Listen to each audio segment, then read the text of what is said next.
دا چې ښه ژوند، ښه آبادي، ښه صحت، ښه سواد دا هر څه تړلي دي پر اقتصاد پورې. اقتصاد تړلی تر امنیت پورې.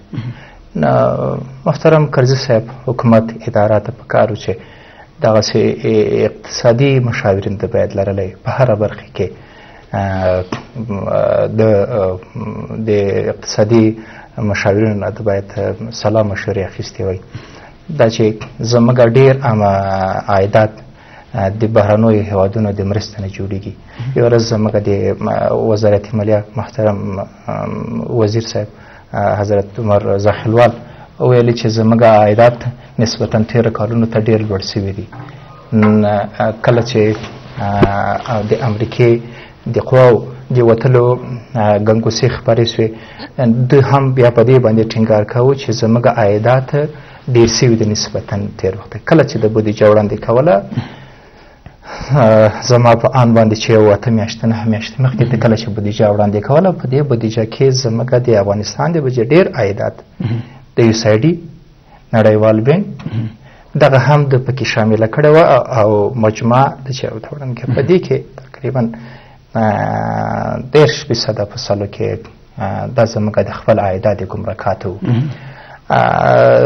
زما په آن چې دغه عایدات 10% یا 40% یا 15% دا هم چېرته که په سالم ډول باندې کنټرول سي یا کنټرول سوي یا اوس کنټرول سي آینده کې کنټرول سي، دا زموږ عایدات نور هم 70% ته لوړېږي. خو په افغانستان کې افغانستان په نړۍ کې 3مه درجه هېواد ده او دا موږ وینو چې په افغانستان کې قانون د غڼو د ټال بڼه لري او مثال لري. کله چې موږ ګورو واړه منګسان یا واړه حشرات پکې نښلي، همدغسې د غټ حشرات د غڼو د ټال نه وځي. قانون په افغانستان کې د 3مه درجې ولس باندې عملي کېږي، تطبیق کېږي، نه په غټ خلکو باندې. غټ 3مه درجه یا طبقه خلک په افغانستان کې هغوی یا مامورین د افغانستان دي یا بزګران دي د افغانستان، یا هغه په بانک کې اکاونټ نه لري نو دوی به تورې پیسې د کومه کوي، یا یو مامور ده بیچاره چې هغه رشوت ته یا درغلیو ته د لاس نه رسېږي، هغه بانک کې دومره پیسې پرتې وي چې هغه د تنخوا ټرانسفر کېږي. سره صرف داسې ویل کېږي او څومره چې په رسنیو کې دا معلومات او راپورونه خپاره شو چې د دې قانون په 4مه ماده کې په اغلب ګمان دغسې غوښتنه شوې وه چې هغه څوک چې مثلا په 1300 کلونو کې دغسې د تورو پیسو کاروبار کړی او هغوی د بانکونو سره دغه ډول راکړې ورکړې موجودې وي او کړي دي، د هغوی نه هم باید پوښتنه وشي او یو تعقیب څېړنه.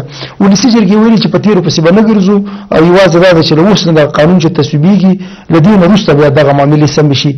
څنګه ارزوي دغسې یو غوښتنه د ولسي جرګې له خوا نه چې یعنې په تیره کې چا چې دغسې ناروا کاروبار کړی، جرم خو په هر وخت کې جرم ده، هغه څه چې د ناروا لارې نه پیسې تاسو راوړي یا بانکي سیستم ته داخلي کړي، هغوی نه خو باید پوښتنه وشي. دا په خپل یعنې د ځان لپاره او د دوی د کاروبار لپاره یو ډول د قانون فرار او تېښته نه بولي. څه متل دی چې د قاضي سره د دعوا سي نو فیصله به په چا باندې کوي. قانون د موږ دپاره مخکې ما ویلي چې د 3مه درجې خلکو دپاره دوی قانون جوړوي، د ځان دپاره یې نه جوړوي، نه په ځان باندې عملي کوي، نو دوی د خپل ځان او خپل کړنې د قانون څه کړي دي تابع کړي دي، بلکې دوی هر قانون چې دوی په خپله باندې جوړوي دوی قانون د خپل ځان تابع کړی ده په افغانستان کې. نو دا هیڅ امکان نه لري، خو یو امکان دغه لري، ټول افغانستان ټول ولس په دې باندې پوهېږي چې افغانستان اوس څوک جوړولی سي، افغانستان چا ته اړتیا لري. هر هغه څوک چې ولسمشر کېږي په یو هیواد کې، هغه اقتصادي، نظامي، نړیوال، ټولنیز، صحي وغیره وغیره هر څه پلانونه طرحه لري.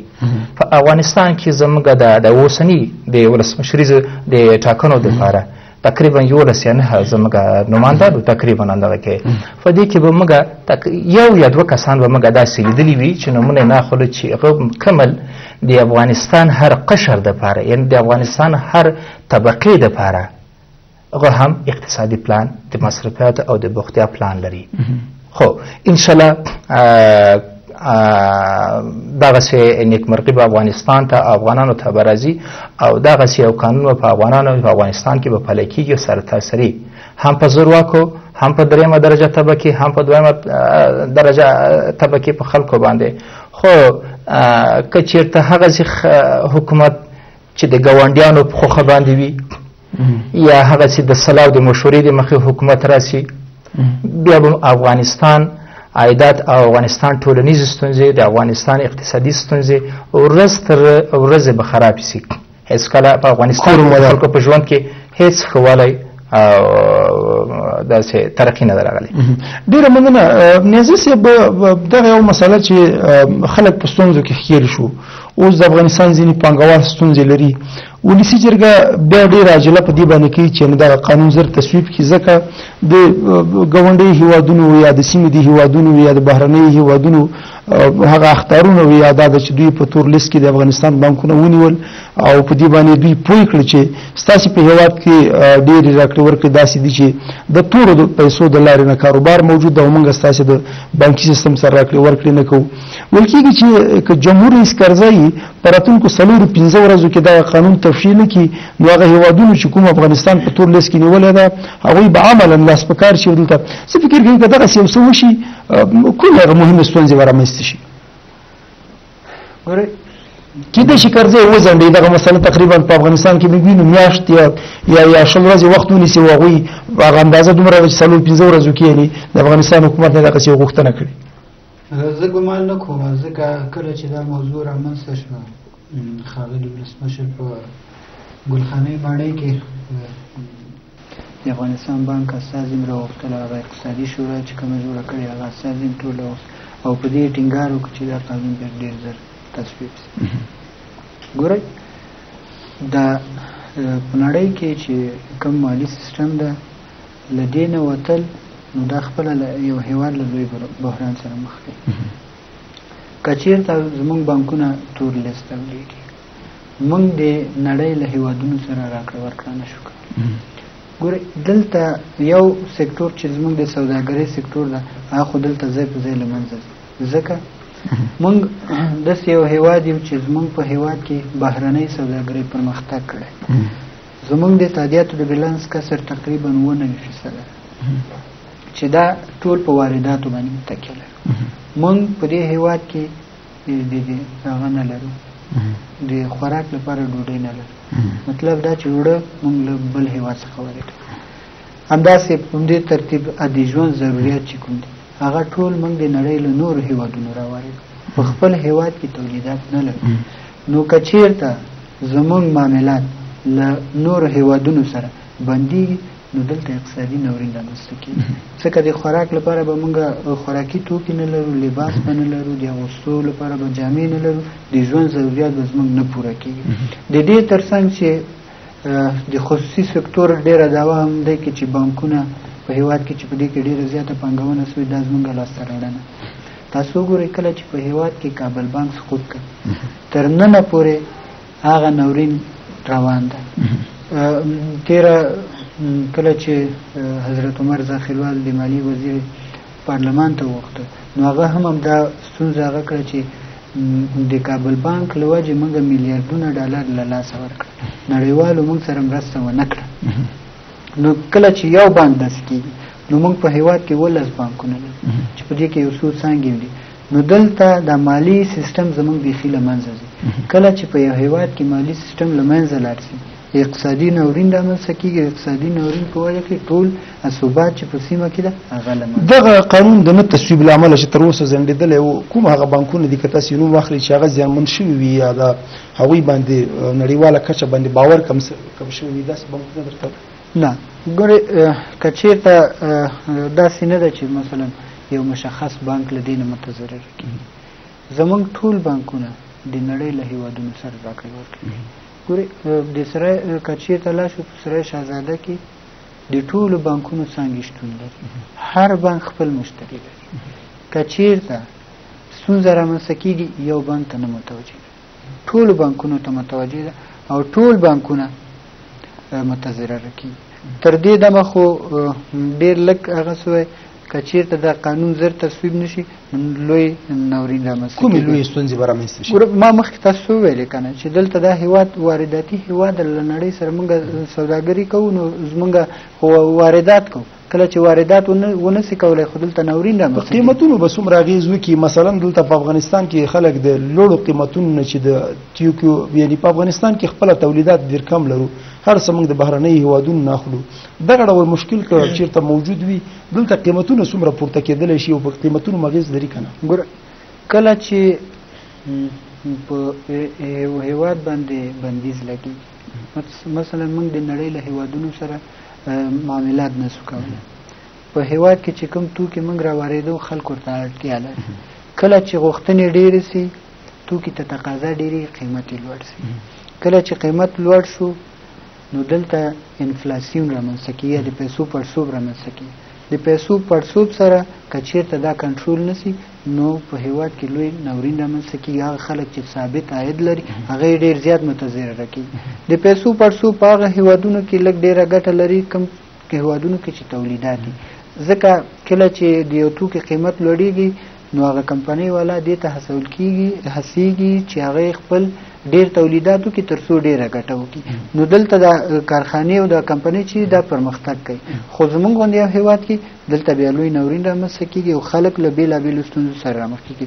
یو خبره بله ډېره مهمه خبره هغه دا ده چې دلته د یوازینۍ ستونزه د تورو پیسو په اړه چې ویل کېږي هغه د بانکونو سره معاملات دي. ګورئ دلته یو شمېر نورې برخې هم شته. مثلا دلته هغه خلک چې د قیمتي توکو اخیستلو خرڅول کوي، مثلا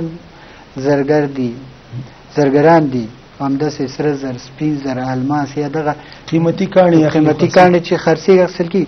دلته دا خلک هم باید دې ته ډېر دقت وکړي. کله چې یو څوک له 1 میلیون افغانیو نه ډېر دغه توکي اخلي هغوی نه هم باید پوښتنه وشي، ځکه دا هم یو بازار ده او دې بازار ته هم د دوی دا پیسې را انتقالېږي. کله چې پیسې را انتقال شي پیسې په سپینې بدلېږي، بیا نور سیستم نشي کولی چې د دې سړي پیسې دغه معیار څه لپاره ټاکل شوی دی چې 1 میلیون خو هم ډېره اندازه پیسې دي؟ دلته کېدلی شي چې یو سړی مثلا د 9 لکه افغاني کاروبار وکړي چې تر 1 میلیون نه رسېږي. دا هم یو یعنې دغه ډول یو محاسبه شوې ده. 1 میلیون یعنې یو معیار ټاکل شوی چې تر دې باید وي. له دې نه وروسته که خلک مثلا کاروبار کوي هغه ناروا کاروبار وي، هغه د تورو پیسو کاروبار وي، په دوی باندې به کوم قیود او کوم شرایط باید وضع شي؟ داسې نه ده. دا خو هغه څه دي چې دا ډېر لازمي دي. ګورئ کله چې یو څوک راځي بانک ته راځي پیسې راوړي، دلته خو له بده مرغه هر څه چې دي سرچپه دي. په نړۍ کې چې یو څوک وغواړي په بانک کې حساب پرانیزي، واحد هر څه که ته غواړې چې په بانک کې حساب پرانیزي ته باید ما په بانک کې وپېژنې چې زه ستا هلته تا لپاره حساب پرانیزم، یعنې زما په پېژندنې باید ته حساب هلته پرانیزي. خو په افغانستان کې داسې نه ده. کله چې یو سړی راځي بانک ته له هغه نه باید دا پوښتنه وشي چې وروره ستا میاشتنی عاید څه ده، ته څه ډول کاروبار کوي. مثلا دا درته وایي چې زما په میاشت کې 10,000 افغانۍ عاید ده، نو دی په د میاشتې په اخر کې راځي 1,00,000 افغانۍ راوړي. بانکار باید له ده پوښتنه وکړي چې وروره تا دا پیسې له کومه کړې. ځکه افغانستان کې دا پوښتنه شته نه، یعنی دا پروسه ده چې باید همداسې وشي. په اول خو باید یو سړي ته داسې اکاونټ خلاص نشي، حساب ور خلاص نشي تر څو هغه پوره د هغه په اړه باندې معلوماتونه لري. KVC ورته وایي چې نو اباوټ یور کسټمر، یعنی د خپل مشتری په اړه معلومات. یو فارم ده په هغې کې دا ټول شیان ذکر وي، د دې مشخصات ذکر وي، څومره عاید لري، آیا په نورو بانکونو کې حساب لري که نه لري. یو سړی د راځي دی خو ورته د معیار ټاکلی 1 میلیون افغانۍ راځي دلته راوړي، یو ورځ 9,00,000، بله ورځ بیا راځي بله ورځ 9,00,000 راوړي، دی هغه معیار نشي کولی. نو دلته باید بانکار او دا خلک دې ته ډېر زیات متوجه اوسي چې د دغه شخص دغه معاملات څنګه داسې زر ځي. یعنې زموږ پوښتنه همدا غلطوله کېدلی شي په 10 ورځو کې دی 90 لکه افغانۍ مثلا دې بانک ته ورداخلې کړي، ځکه په هره ورځ باندې دی 10 لکه نه راوړي یا 1 میلیون نه راوړي. په خپله باندې دا بیا هم همغه ستونزه نه رامنځته کړي چې دوی د مخنیوي لپاره هڅې کوي، خو دلته ستونزه همغه ستونزه نه. ستونزه داسې دی ما مخکې تاسو ویلې چې شخص کله چېرته له بانک سره حساب خلاصوي د هغه د مالي منابعو په اړه باید تا ته معلومات دي. مثلا واحدیار صاحب ته چېرته کار کوي؟ چې پښتو ټلویزیون کې کار کوي. څومره دی وایي د میاشت کې تا ته څومره تنخواه درکوي؟ 10,000 افغانۍ. ته بس ته که ته چېرته سبا راځي 8,00,000 روپۍ راوړې، تا نه پوښتنه کېږي چې دا نور دې له کومه کړې، د دې عاید د دې د منبع کومه وي. او بانکران باید دې ته ډېر زیات متوجه اوسي چې یو شخص په یو ورځ کې څو معاملات. کور مدان ډېره مننه. یو خبره بله پاتې ده چې ډېر وبخئ چې بله خبره رهنمای معاملات ده. ګوره دلته هم دا خلک ډېر په اسانۍ کولی شي چې پیسې رهنمای معاملات ورکړي. د رهنمای معاملات هم باید په دې برخه کې ډېر مرسته وکړي. هغوی هم باید کله چې پیسې اخیستل کېږي یا ځمکه اخیستل او خرڅول کېږي، هغې خلک هم باید دې پیسو ته متوجه سي او له دې خلکو د پیسو سند وغواړي. کور مدان ډېره مننه. د خپرونې په دې برخه کې یو لنډ ځنډ لرو، له ځنډ نه وروسته بېرته باز ته راګرځو.